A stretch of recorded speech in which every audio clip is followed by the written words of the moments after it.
ভগবান অন্তর্যামী তিনি শুধু শুনছিলেন এবং তিনিও ওনার কাছে যে কৌশল, সেই কৌশল তো আমাদের কারোর কাছেই নেই। তিনি এই বিশ্ব ব্রহ্মাণ্ডের স্রষ্টা। তিনি কৌশলপূর্বক কি করেছেন, যে তাকে শিক্ষা দানের জন্য এবং তার মাধ্যমে আমাদের সবাইকে শিক্ষা দানের জন্য ভগবান শ্রীকৃষ্ণ কি করেছেন, উভয় সেনার মধ্যে রথ স্থাপন করেছেন, কিন্তু এমন জায়গায় স্থাপন করেছেন যেখানে তার অত্যন্ত প্রিয় লোক সকল অবস্থিত ছিল, বন্ধু, পিতৃতুল্য, শ্বশুর এবং মাতুল, ভ্রাতাগণ।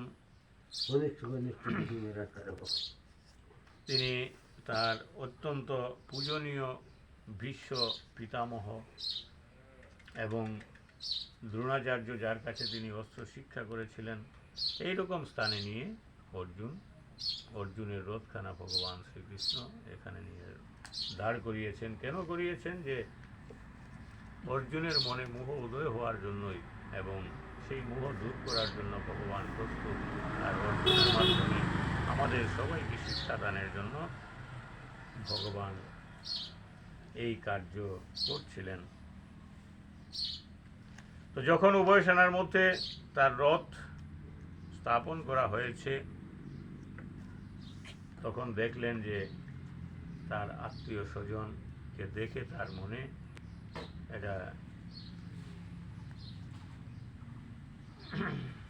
মনটা তার যে প্রেম ভাবে, কৌটুম্বর ভাবে তার মনটা ভরে গিয়েছিল এবং তার মন দুর্বল হয়ে গিয়েছিল আত্মীয় স্বজনকে দেখে। তাই বিষাদপূর্ণ নয়নে অর্জুন বলতে লাগলেন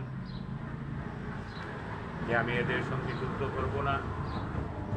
যুদ্ধ করলে আমি আত্মীয় স্বজনদেরকে আমি যুদ্ধ করে রুধির প্রতিদান, রুধির যুক্ত আমি এই রাজ্য আমি গ্রহণ করতে চাই না।